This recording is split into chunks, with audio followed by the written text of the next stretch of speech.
What's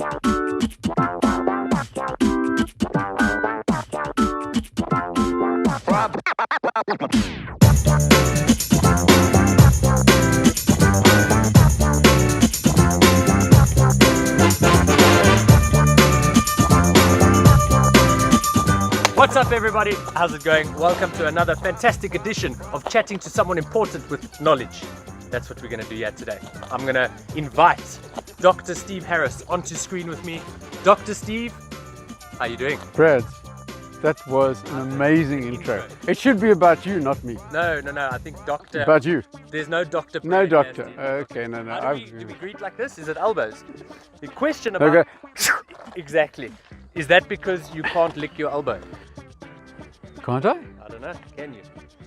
Hey, wait a bit. I can lick yours. Oh! So guys, Steve is a master at mental toughness, and I think that's what he's going to talk to us today. So you're going to get a lesson in learning how to be mentally tough from a doctor. Steve, you're going to tell us about... I'm going to do that, Brad. I certainly hope so.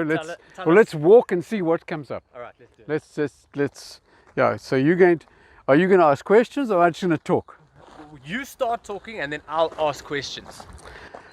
Okay. Or maybe I should ask a question No, first. maybe. Let's go back to where it started. Okay. Where I started getting interested in teaching mental toughness. All right. And that was 25 years ago. 25 years, okay. I get a phone call. It's Morné du Plessis. And he says, will you come and present to the Springboks? Ooh. And I thought, wow, will I? Did you have something to present at that stage? Not really, no. Amazing. But he knew I was doing motivational talks and team building. So I selected this mental toughness thing and thought, well, that's a cool subject. Yeah.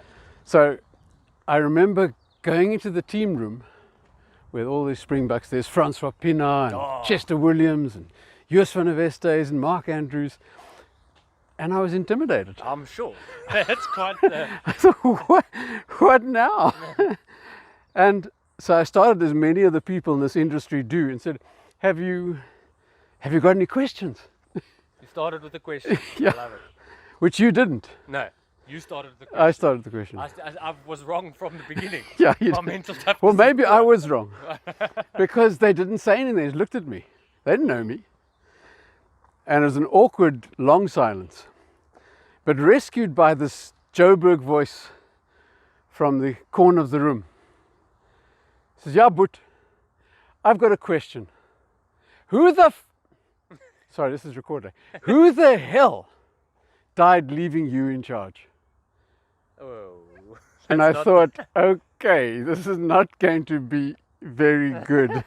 This wasn't meant to be like this. Silence? Yeah, this is the Springboks and me.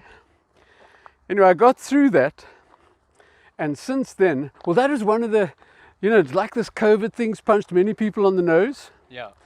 And what Mike Tyson says, you're incredibly tough until you take a punch on the nose, and then things change.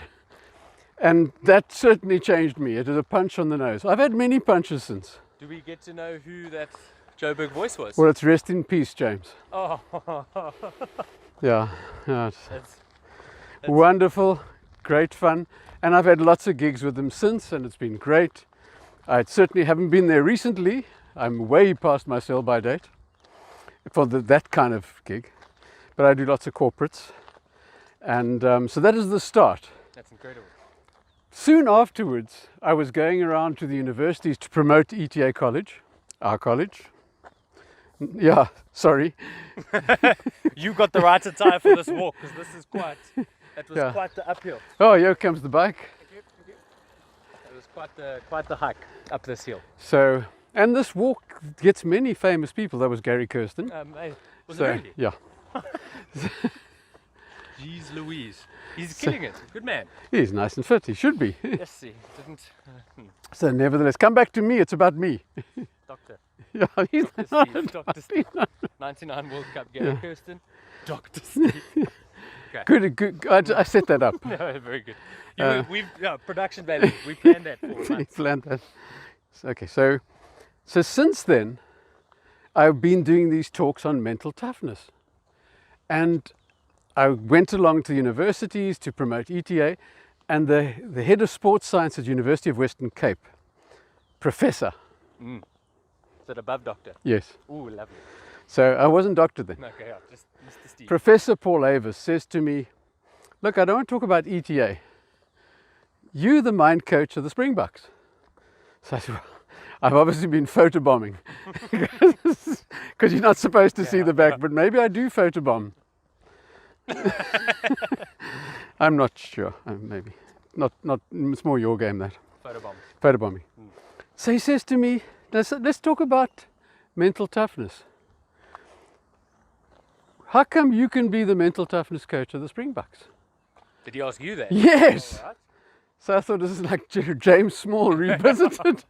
I'm getting in trouble here. Conversations are always And I said, well, I was asked, and I do it.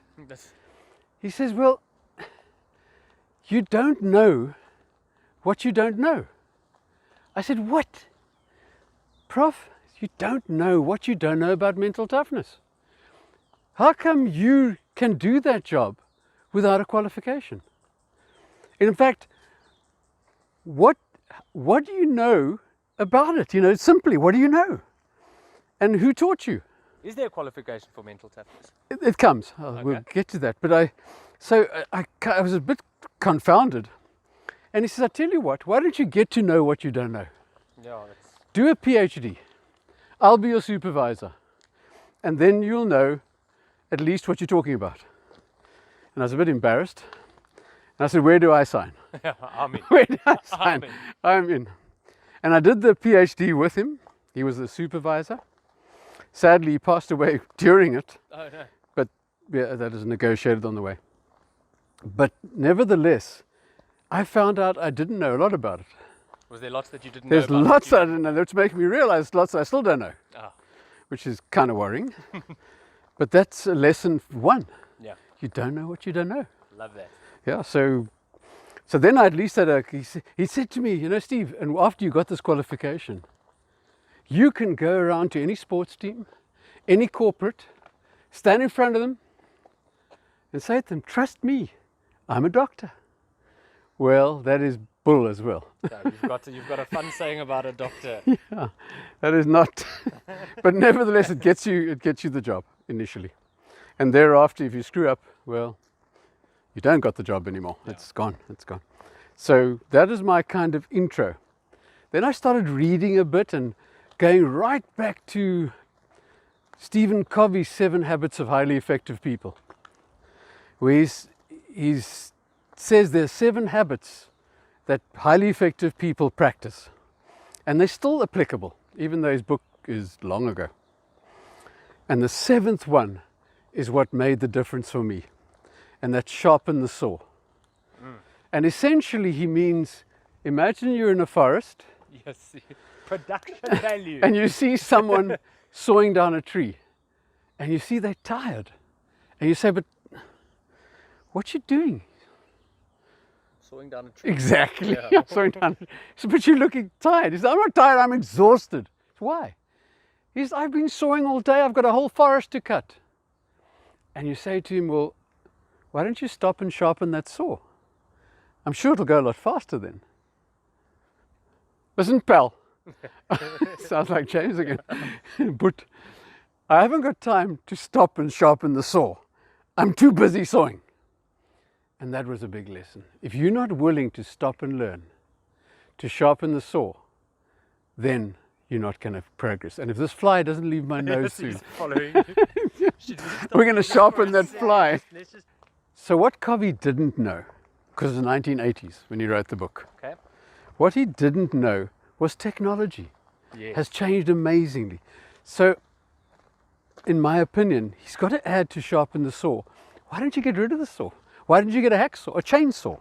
Something that's more efficient. Have you made an 8th step? And well, this is step 7B. 7.2. Yeah, 7.2. So, but it doesn't stop there, Brad. Why don't you ask yourself, what on earth am I doing sawing down trees? Shouldn't I be planting them? Ah. So that's metacognition. That's Wisdom. mental toughness. Shoot. Okay. So when you say, what am I doing this for? there must be other stuff. If we, you know, right now we've got such a massive problem with our carbon footprint. If we don't download that carbon soon, we're going to desertify the earth. And so it's that ability to say, well, okay, I'm a this, but it's time to stop. I must stop sawing down trees. Not saw down trees better. Plant the trees. Plant the trees. And that's the metaphor for whatever, you know, your relationships and all. So that's where the whole mental toughness thing came in. The PhD, the research gave me a consequence of what is mental toughness. And I've written copiously about it and brought it down to 7 steps. Maybe Covey influenced me there. But there are 7 things. If you do these often and well, you'll be mentally tougher. You don't necessarily become the toughest mentally tough person. You get better. Yeah. And you can get better at anything. So there's the 7 things I want to share with you. And they're in the books, Surviving to Thriving. And Should we take a moment and talk about your book, Steve? okay, yeah. Steve has a book, guys. And I think if you guys contact us, we might be able to organize to give some of these lovely folk a PDF. A PDF version of Version it, of the yeah. book. Yes. Amazing.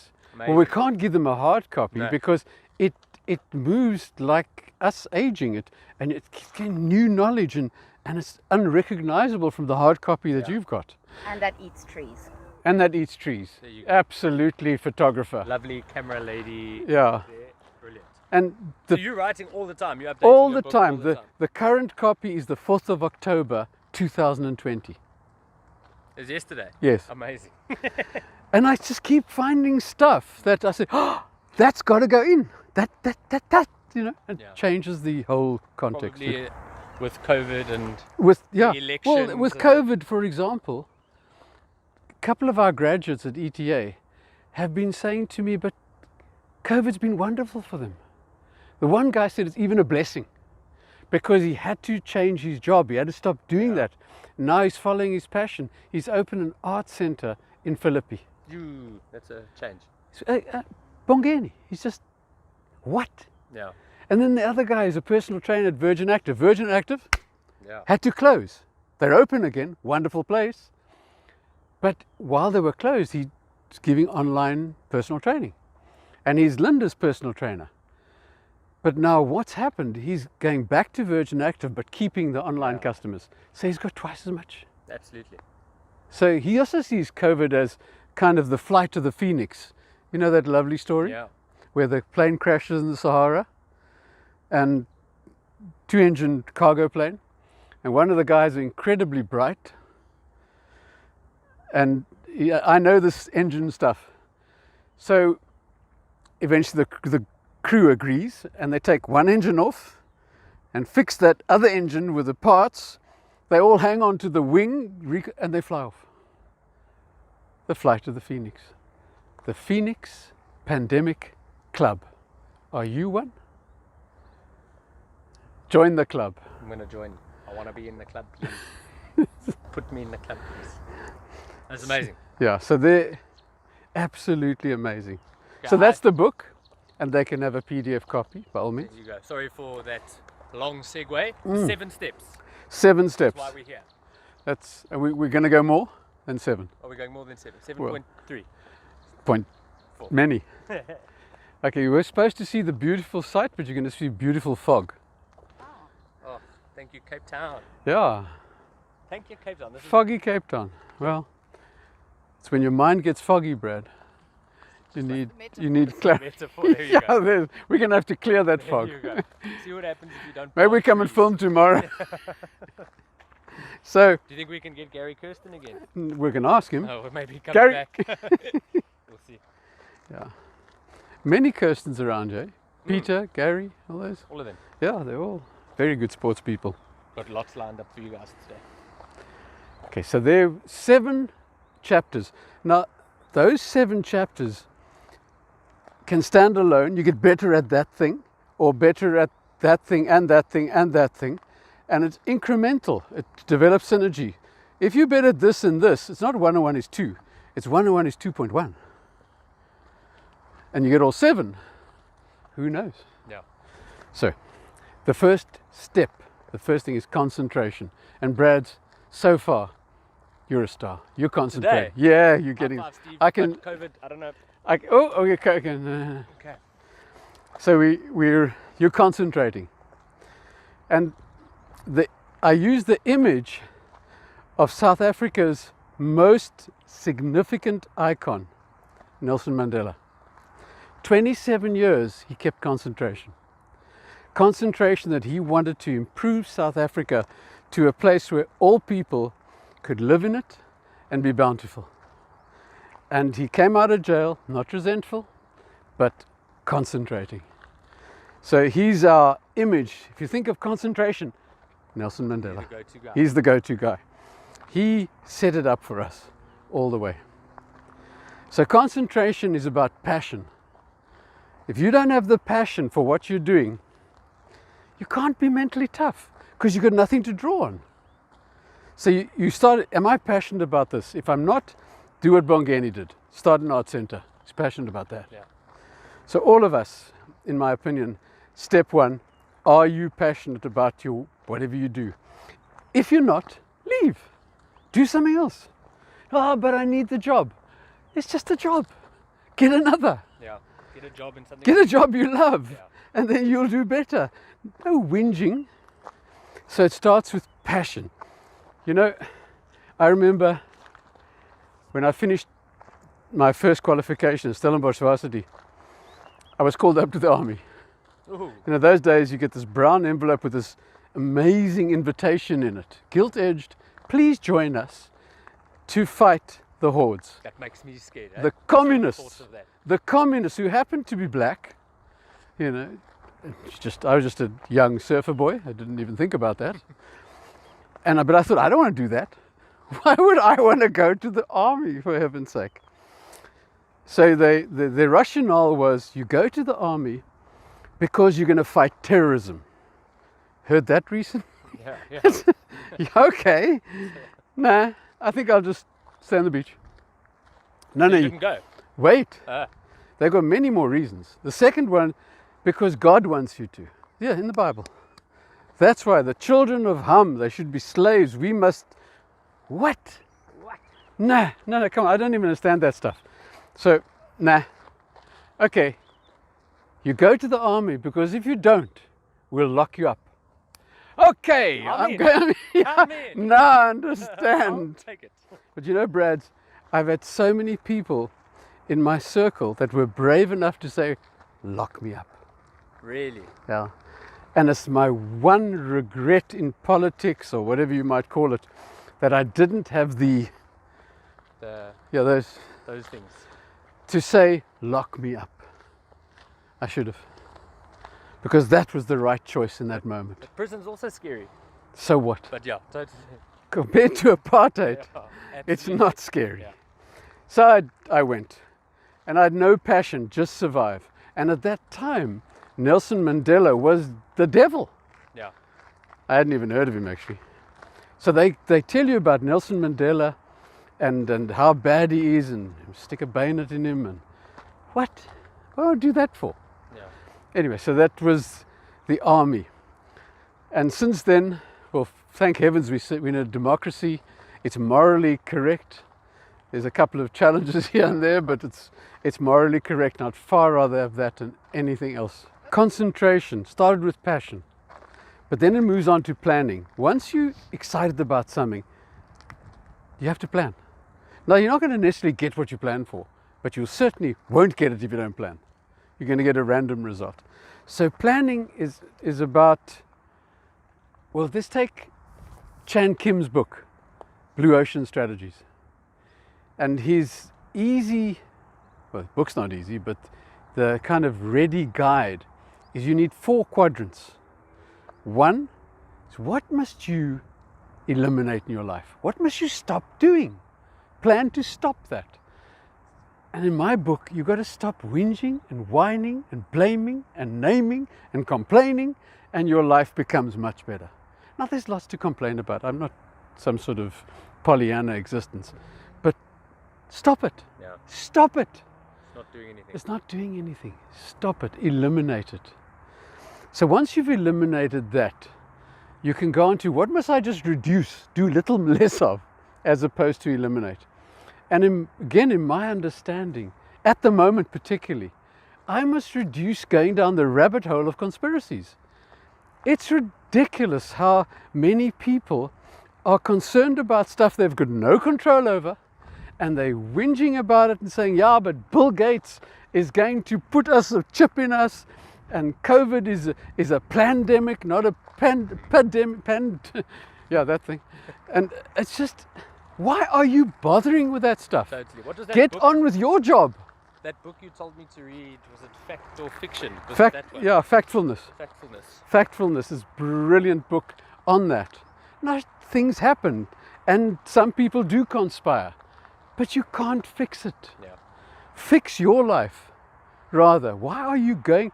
Do you know, Brad's right lately on social media, if you go into YouTube, the statistics are that 70% of the things you watch are things the computer shoved in front of you. You said, oh, I'd like to see that. You haven't decided 70% of what you watch. Those computers are so smart to understand the marketing needs and your profile. It's not wrong, but don't be caught in that grip. Totally. Mental toughness is, oh, that's interesting, but I'm not all of a sudden going to rally the troops around anti-Bill Gates. Yeah. So that's what you reduce. Negative news cells. Yeah, but I'm not, You don't want that. don't want it. No. If you want to be mentally tough. Yeah. I'm normal like all of us, but what I did do is I don't go on Facebook anymore. Did you watch that Social Dilemma? I love that movie. I haven't seen it yet. Well, but it's about what I've just spoke about. Yeah. Social dilemma. And they also say, look, it's not about anti-Facebook, anti-YouTube. It's not anti-Twitter. It's about be careful of the flip side, Yeah. the addiction side, Completely. where you spend your time on that all the time and it's controlling you. Not evilly, it's not a conspiracy. It's just trying to sell you stuff. No, well, I just find in my life, it's like we've forgotten how to do Yeah. nothing. So Brilliant, you're yeah. addicted to just looking. Just doing for stuff. the sake of it. Hell, Well, I watched a scary. series on interviewing the Chinese. Can't remember the interviewer. But he said, now tell us, one Chinese guy, are you guys trying to take over the world? Are you, no, seriously though, what is your intent? He says, I'm trying to sell you a duvet. Just trying to make some money, That's what please. I'm trying. And I think it's more that Yeah. than the conspiracy of, whoa, the Chinese, they're trying to, and why would you bother? No. Why would you bother? So there we got reduce. The next quadrant is raise. What must you do more of? What must you start doing to be tougher, mentally tougher? And it's obvious. Skills and knowledge. Read the right things. You know, Brad, those of us that don't read have no advantage. Over those who can't. That's Exactly. my favorite line. Did you see that smile? Go back. Watch that again. That's so true. I love It's that so saying. true. Now, if you read the wrong stuff, it's just as bad, And all obviously. we're reading is Facebook, Exactly. which is hell. Yeah. Do you have fact or Facebook? That's what Yeah. you must ask yourself. Yeah. Nothing wrong with Facebook, No. but don't confuse it with fact and algorithms. So it's about learning. And there's so many aspects in the book about what I suggest you be learning. The final quadrant is create. What must you create? What must you create in your lives? And it's a process solution, in my opinion. You must create a plan. A strategic plan for you. What's my vision? What's my mission? What are my values? And then try and live them. And then what do I need to know to reinvent myself? To reimagine the future, not just repeat the same one. And if it's cool for you, you can. But I like constantly reinventing, reimagining, evolving, changing. And that's the 4 quadrants of Chan Kim's book. I love them. I absolutely love them. Seth Godin, in his book Purple Cow. Sure. Remember? Yeah. And I remember I was cycling in France, And I was telling Linda, look at all these cows. Why I would say that, I'm not sure. Because if you But there didn't, was- you wouldn't be able to tell the story. Exactly, so it's contextual. Yeah.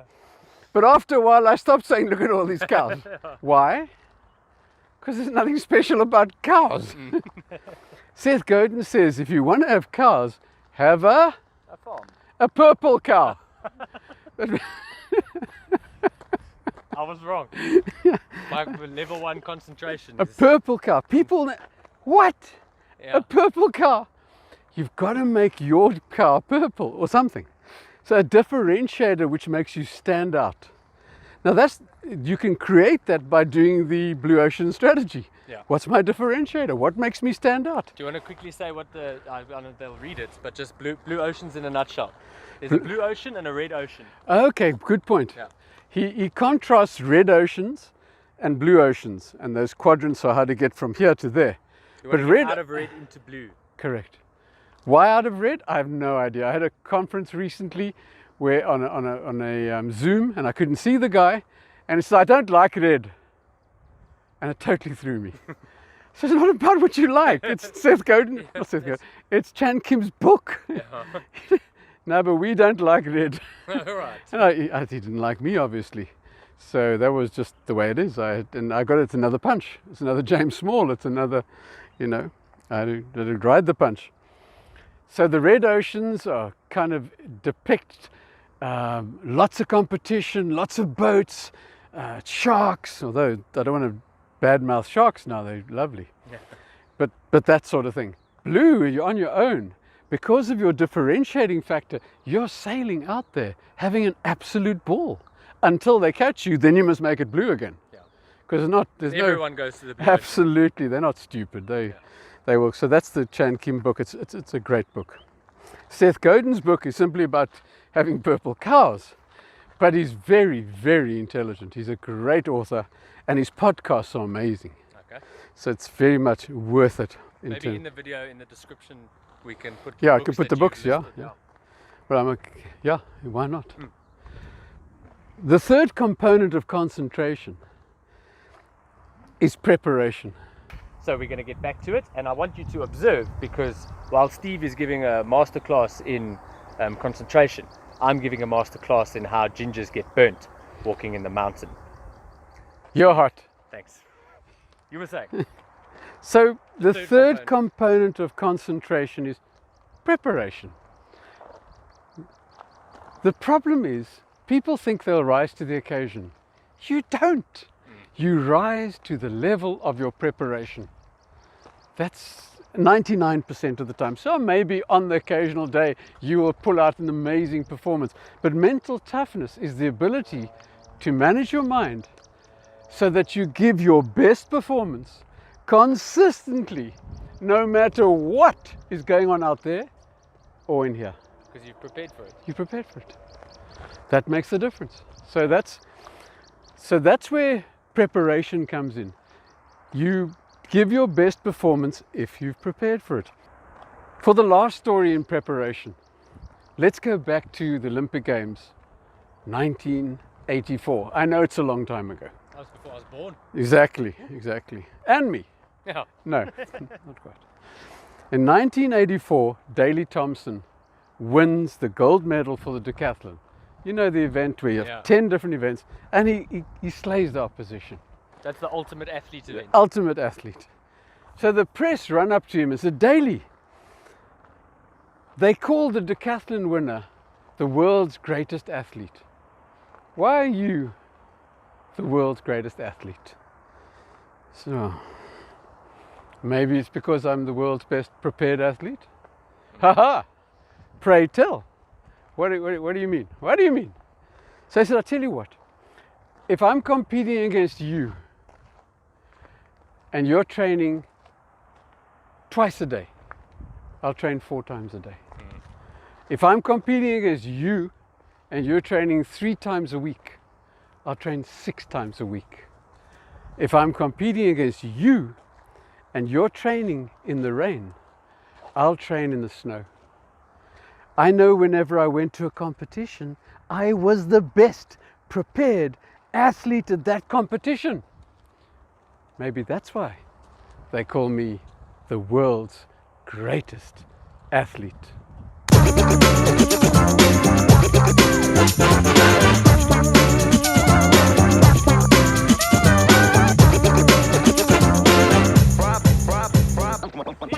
What?